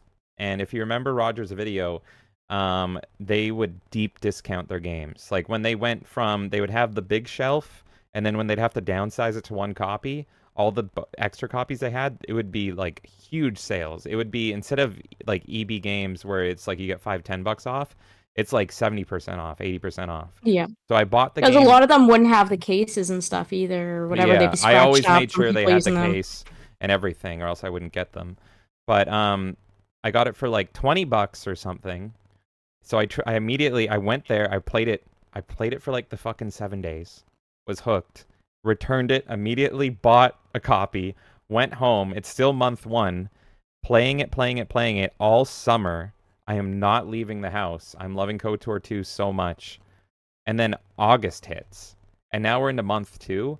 I literally beat KOTOR 2 on like August 1st. What do? Mom, take me to EB. We go to EB. I buy KOTOR 1. August to September. All I do is Holy play. shit. All I do is play KOTOR 1. And then I beat it on like September 1st or something. Effectively, my entire summer was Knights of the Old Republic in the wrong order. KOTOR 2, and I came out of that being like, I've seen the light. This game is fucking amazing. I misjudged you, KOTOR 1. And I immediately, like, literally, I only left the house in August just to go buy the first game and then repeat and do it all over again. And then I'm back to school, and I'm just like in school being like, yeah, the Darth Malik, Kreia, Isis Mar. It's just all in my head, and that's it. And that was my whole fucking. That was my whole summer experience. I think it might have been grade 6 to grade 7. I can't remember exactly, but yeah, no, I think it would have been grade 6 to grade 7. But so that was my favorite. I have more summer stories, but that was my favorite one, is the summer of KOTOR. And KOTOR is my like top 3 games ever. I know it's one of yours as well, but like I would have never played KOTOR if it wasn't for KOTOR 2 and just on a whim trying it, and it having such a great intro compared to KOTOR 1. And then I just, bared it and grit my teeth and struggled through Paragus. And the point I got hooked on KOTOR 1 was, I won't spoil it, but it was after Terrace. Sorry, Terrace, yeah. As soon as Terrace ends, the cutscene that ends Terrace, that's when I'm like, okay, I'm back in. But going from KOTOR 1 to KOTOR 2 to KOTOR 1, the whole opening of Terrace, I was like, I remember you from last year. I remember hating you, but I know there's going to be a good chocolatey center in this Tootsie Roll. There's something waiting for me here. I gotta lick Terrace. I gotta lick through Terrace, and then it's like, there it is. Now I'm on Dantooine. Now I'm getting the Force. Now I'm getting my lightsabers, and so yeah. So that's my summer of KOTOR story. Cool. I find that very interesting. Well, here's a few things. Let's just talk about KOTOR for a minute, because it's something we both love, and I think we could go forever about it. Yeah. But so I played it more like casually at night, like after school and stuff like that. So I don't actually remember dedicating a summer to it. I don't remember what part of the year it came out of. I just remember playing it gradually, like each night. Mm-hmm. But we also had very different experiences with it, right? Because I played light side my entire childhood, and you played dark side your entire childhood. Life. So I mean, like, what for first, like, beyond all of that, you and I never spoke about it when we were younger to each other. That's the other weird thing. Is I that remember we one have conversation. known each other. I remember one conversation. It was you, me, and another guy in elementary school, and we talked about mutual love with it. Really? I don't even remember this Yeah, conversation. yeah. His Do you name. remember anything about it? Like, well, don't Uh, say the person's name. I'm saying his address and a list of his fears. But it was like a mutual shock between the three of us that we all liked and knew this game, and that was pretty much it. Interesting. Okay, yeah. Yeah, and I remember it was it was definitely elementary school, and it was just like, oh yeah, and this part happens. Yeah, oh my God, you like this game? And I think Interesting. I I think I really don't know. don't One of remember. you said was like, I thought you only liked Halo, and I'm like, I do. There's I found something else. other good Um, games. This is Halo's the best. but here's the thing, right? Okay, playing light side versus dark side, our experiences were very different because for me, it was I love KOTOR a lot. So I don't want to use the next word and make it seem like I don't. But sometimes it felt more like a chore because I was helping people constantly. So I was like, okay, yeah, I gotta go do this thing now and then do this thing. And like, so Yeah. all of my quests would take way longer. I don't think I could have beat it in a summer sitting just based on that alone because I was like, okay, these entire quest lines that you can break on the dark side in like 30 minutes, I have to spend 2 or 3 hours fucking going through all 30 this shit. minutes. I'm just gonna kill the person as soon as they ask me for something. Exactly. So it's also interesting in that way to think about it. And I know, like, I mean, you've said that we had a conversation when we were younger that I don't remember, but as adults, we've spoken about it at length, and our experience is so different.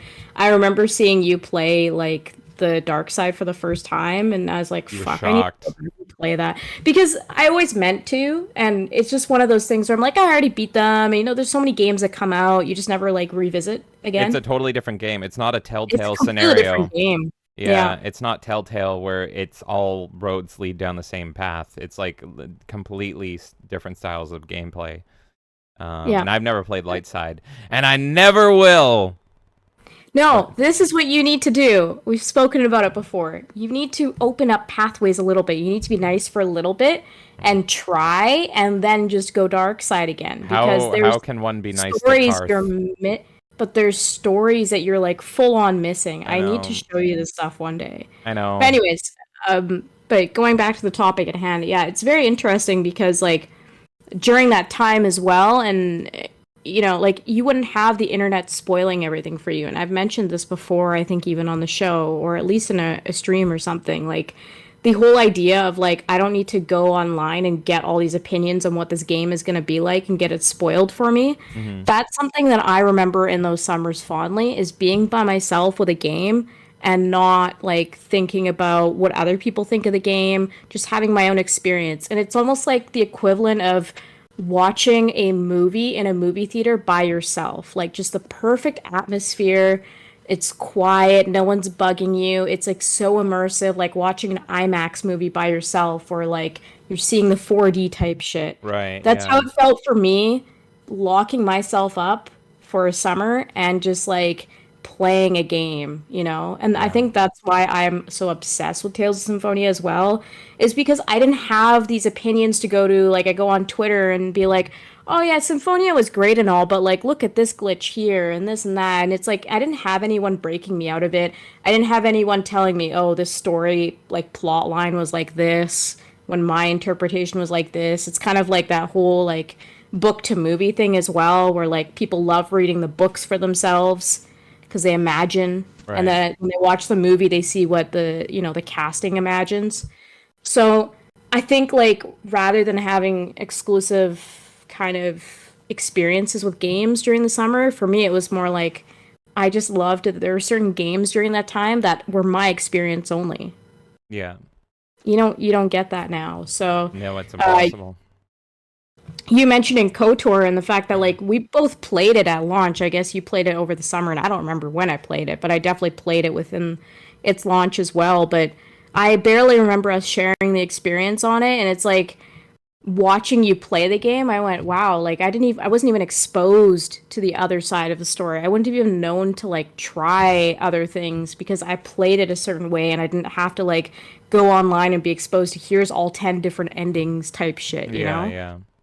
So it's very interesting when you think about it that way. And I don't think kids have that kind of experience in the summer anymore either. So if someone were to do this same topic 10 years from now for their own childhood, would they be able to have this in the same way? Or would they be talking about, like, I played Fortnite with all my friends during the summer and we were all streaming together? You know, like, we're Yeah, I don't talking even about, like, know. our own personal experiences of, like, I took a game and I hid from people. And I think the reverse is happening where people talk about their summer of, like, I socialized and played games with people. Maybe, if even that. Yeah. It's super hard to say. But yeah, I think definitely the isolation and wonder is lost, for sure. Because I was a crazy old hermit for that summer, and it sounds like you were too. So I think we had, For one summer. yeah, our hermit summers. But it is sad, I think, that you can't get that experience anymore. Because even now, you'd have to force yourself not to look stuff up or anything. Whereas there was And, no you know, option. even I was talking about, like, I haven't played Final Fantasy yet. Hmm. And part of it is like I'm already seeing people's opinions online, and it's not even spoilers. I've been pretty good at dodging those. It's like people saying like, "Yeah, it was okay," Right, yeah. and that's enough for me to be like, "Okay, this isn't flying off That's the now shelves. I need tainted. to buy this like right away," Yeah. because it's like there's not a sense of urgency to the point of like, "Oh shit, I have to grab this." Whereas like was it either I think it was Metroid Prime, right? The physical came out and it was like off the shelves right away. Hmm. I believe it was Metroid Prime with the Switch. Yeah. And it was like, okay, we have to try this right away because this is kind of what's going on. So even seeing like the slightest thing, it doesn't have to be a spoiler, but just being exposed to an opinion can completely change the psychology on how I approach a game now. Yeah. And that's it's not that it's like sad necessarily, it's just very different. We're just constantly exposed and it's hard to form your own opinion. I think that's the problem. That's a sad note to end things on, I Why do think. we always end this You sad? did the sad this time. This on you. I had a good memory Okay, and no, no, then no, no, no, no, no. We're okay. Here, the follow-up summer question. I okay. would like to know what is everyone's favorite ice cream they had during those summers? And I want to know, Ooh. James, what was your go-to ice cream while you were playing those games that summer? I don't think I was really an ice cream person by the time of KOTOR, but if I'm thinking of just ice cream in particular, um, I've always been a fan of like the logos and the brands and the characters and the IPs. And so as a kid at least, the ice cream I would definitely get if I go to the ice cream truck, right? Like there will be the ice cream sandwich kids, there will be the rocket kids, all that stuff. But I was always the kid to be like, where's, like, I wanted the Sonic the Hedgehog one, right? But Yeah. that's not the one I went for. Me being me, I wanted, it was effectively the Sonic the Hedgehog with the gumball eyes and everything, but I would go for the Batman one. It looks like the blue Batman face. It's very square, pointy ears, and he's going, "Grr." He's grimacing. So that's, of course, the one. It's not even the best one, but like that's always what my brain has been, and it still is. It's just like, is this the best? No, but it's Batman. Yeah, yeah, So, I so know. yeah. What about you? Yeah. I think I was susceptible to similar. I used to get the Sonic one a lot. Yeah. I would get the Turtles a lot. I remember like on the trucks they would have like all the poster of everything there, and you just see tons of different ice creams. You're like, I want that one. But that was more for the ice cream trucks. I would kind of grab the Sonic. If I was just like popping into like let's say a store, like a because there was like a corner store near me where I lived when I was younger, Yeah. so I just constantly like walk over there and grab an ice cream. I was very susceptible to the Klondike bar fucking advertising. So what would you Oh, do for Klondike bar? I would I always be thought buying fucking Klondike I thought bars. those ads were really cool as well. I would Yeah. say a runner-up, since we kind of had the same answer. I don't even know if it was ice cream or not, but I've told you this before, and I wonder if someone can find it. But there was only one grocery store that had it, and it was like a hybrid between like a yogurt and an ice cream, and it was Looney Tunes themed. So it was all Hmm. Looney Tunes, and it came in like a pack, and it was like a little yogurt, but the sugar and intensity of the flavor was so extreme, and it was so cold that it was almost like a yogurt ice cream hybrid, like almost a sherbet. Interesting. And it would be like, here's the Tweety Bird flavor, here's the Bugs flavor, here's the Tasmanian Devil flavor. And I loved those as a kid, and I could only find them at one grocery store. It wasn't at like the mainline grocery store for some reason. And it was just like I've always loved the hyper intense flavoring. And for some reason it was just like a whoa, it's like super sour, or like the orange was super orangey kind of thing. It's not the Yoplait ones, is it? Because I think you can still find those, but they have like I cotton don't know. candy and like generic ones now. But when I was younger, there was like it was like a frozen tube pretty much, right? And I would get like Yeah. the chocolate and vanilla flavors, and it would taste more like a yogurt, but it was like a frozen ice cream type thing. Yeah, So maybe. I maybe don't it's know. Yoplait. You'll have to show me. Do you remember Bug Pops? What are you? Lion King Bug Pops. No. Oh my god, this unlocked a memory for me. They were just popsicles, but they were themed like the Lion King. But you remember Timon and Pumbaa, how they ate Yeah. bugs? So while you ate the popsicle, there was gummy bugs in it. And so as you licked it down, there would be gummy bears, but there'd be like flies and ladybugs and stuff. That's awful. That's the 90s. That's the frickin' 90s. I loved those. I can't believe I'm so happy I unlocked that memory. Sounds Well, so gross. well, thank you for ending us on a gross and happy note instead of the sad note, aka kids nowadays get nothing fun. That seems to Isn't that be. how we ended the last one Yeah, too? I think, okay, let's start a tradition here. Every episode has to end, or it has to at least acknowledge that kids today are getting the short end of the stick, and then we get Yeah. sad. Every Yep. episode has to have that moment of sad until it becomes so funny, because it has to be every episode. I want an episode. It's gonna be like the stupidest thing, like the Yeah. anything goes. It's gonna be like, "What is your favorite pizza?" And then it's gonna be like, "Kids today don't have the same pizza." I that literally we used could get into that. See? Oh my god. Yeah, I'm gonna be talking about like my favorite pair of jeans, and it's just like, man, kids today don't know how comfy jeans used to be. So yeah, wait for it. Okay, that was great. I am excited to see everyone's favorite summer. I also want to know what games they played during the summer. So, like, what games did you play during the summer? And also, what popsicles did you eat while you were playing those games? Hopefully not at the same time, and you're like a kid being like, "Nah," and then it gets all over your controller. That is the Melee Madness podcast. I am Melee James, I am Melee K. and you can find us everywhere on the internet. Until next time, you sign off, Kay. Sign us off out of here. You just signed us off. Sign us off again. Leave a comment on this video. We want to know what kind of ice creams you were eating. What are the best games you played during the summer? Did you actually socialize during the summer? No. Or did you put yourself in a room and not speak to anyone? Yes. Do you think that it's different now? Do you think kids today would speak on more social games? Do you think they even give a shit about playing video games at all during their summer? Let us know what your thoughts are. And yeah, thanks for joining us. Until next time, see ya.